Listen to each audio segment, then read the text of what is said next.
Advertising on television has existed since July 1st, 1941, when Bulova paid a hefty $9 to advertise their company at the top of a broadcast of a game between the Brooklyn Dodgers and the Philadelphia Phillies on New York's WNBT. The commercial was... America runs on Bulova time. Primitive, to say the least.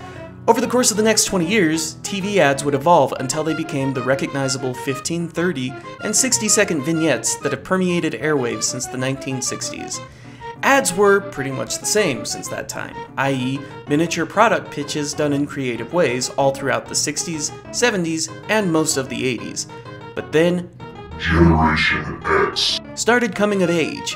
Gen X, aka America's forgotten middle child generation, was not about consumerism.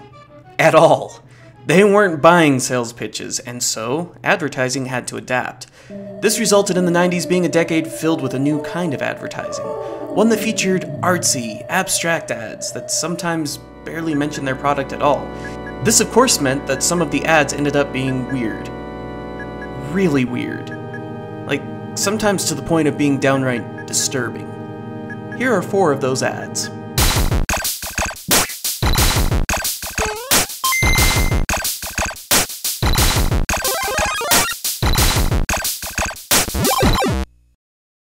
Back in the 70s and 80s, Duracell ran a series of successful ads featuring a pink bunny that manages to outlast all the other toys thanks to the copper top powering it. The 90s kid, I hear you screaming and or madly typing, you mother flippin' piece of shiitake mushroom salad. Energizer uses the pink bunny, not Duracell. First of all, do you kiss your Mormon mother with that mouth? And second of all, it's true, Duracell did use a pink bunny. That is, until Energizer parodied the commercial with their own bunny in 1989. So, by the time the mid-90s rolled around, Duracell was losing sales because people were confusing the 2 battery companies that featured pink rabbits in their commercials.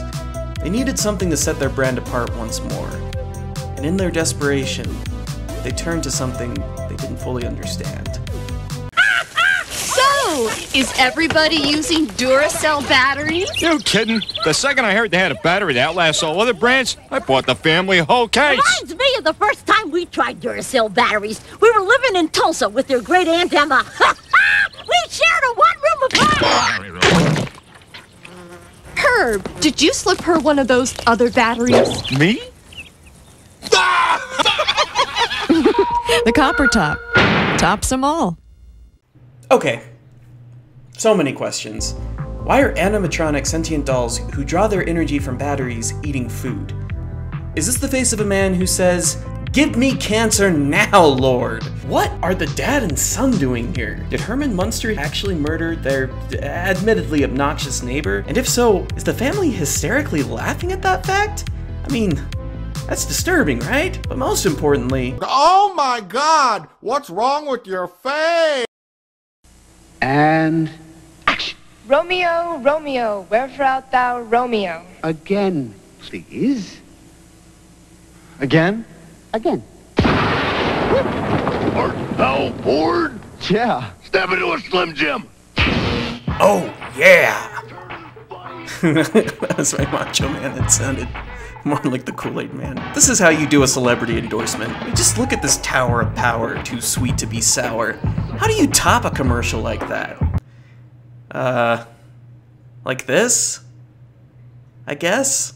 Dr. Kravitz? Let's lose that appendix.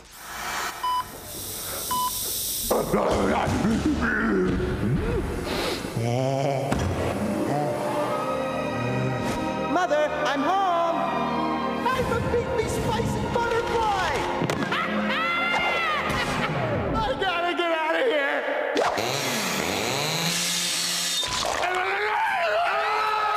Step into a Slim Jim. Eat me.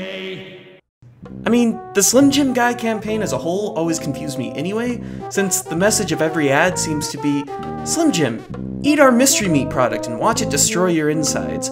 But this particular ad takes it to a whole new body horror-filled level. Nothing like evoking one of the most terrifying and frankly unappetizing scenes in all cinematic history to sell your snack food. Snap into a gut-bursting heartburn, bitch! You know what's consistently funny? Seasons 3 through 8 of The Simpsons. Hey,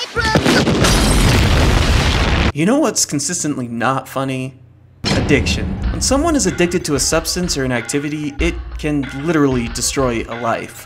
Some of the symptoms of addiction include sacrificing social and recreational activities to engage in the activity or partake of the substance, an inability to stop partaking of the substance or activity, having stashes of the substance, giving up hobbies and activities in order to engage in the substance or activity, and a general inability to just function in normal life. Now I know what you're thinking. With this intro, you probably think I'm going to highlight one of those admittedly and purposefully disturbing anti-drug PSAs, huh? Nope! Let's look at a cereal commercial. Okay, what'd you guys do with the corn pops? No corn pops this time, Haskell. Get some rest. Big game today. No Kellogg's corn pops? Would they do that to me? Nah. Okay, hand them over. Hand over what?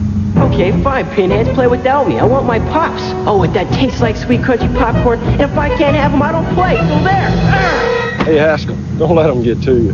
Me? Oh, I just want to get out there and play. Kellogg's Corn Pops cereal is part of this complete breakfast. I gotta have my pops. Alright, let's check him off here. The kid has a stash of corn pops that he takes with him on trips because he can't stop eating them. He's sacrificing his relationship with the teen with his frankly bizarre behavior. He's swearing not to play the game if he doesn't get his pops. And he clearly cannot function properly if he does not get a pops fix. Let's look at another ad from the famous Gotta Have My Pops campaign. This ad features a young man being lectured to by his parents about responsibility or something. He has no idea what they're saying because all he can think about is getting his pops fix. But I know what they're saying.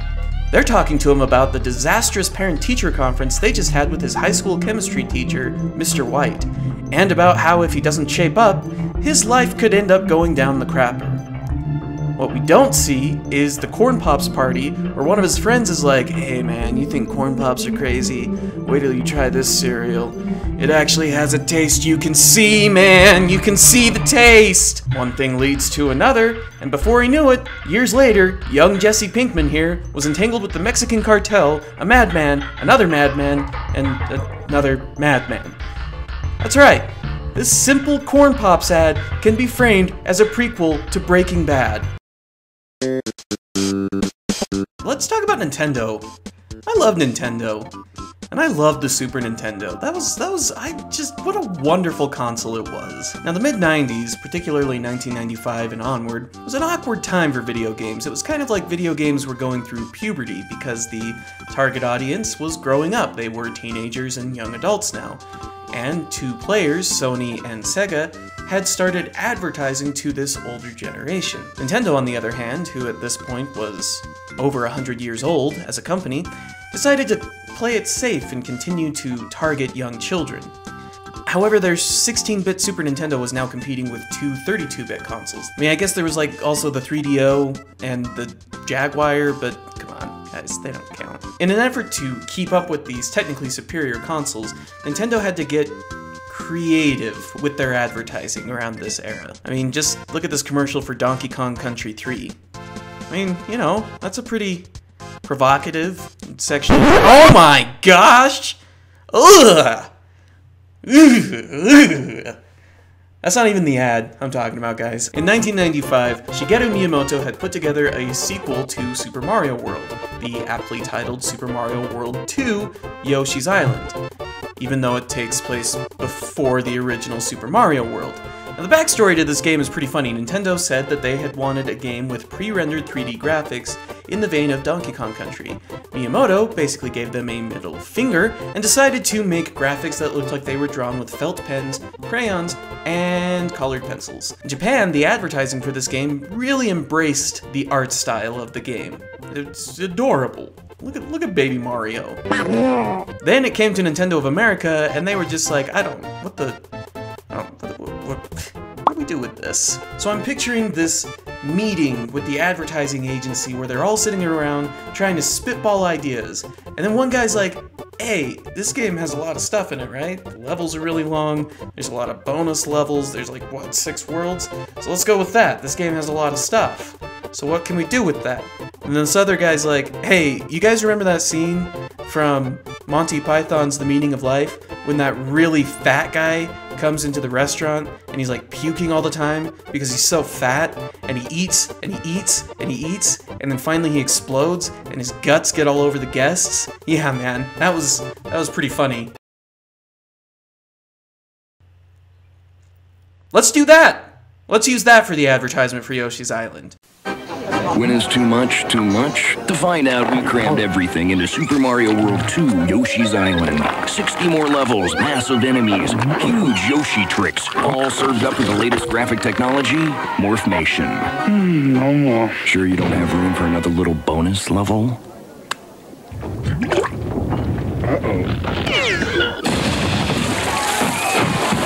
Super Mario World 2, only on the Super NES. Still the big one. The hell, Nintendo? Thanks for watching my video for disturbing ads from the 90s. Subscribe. Also, check me out on Patreon.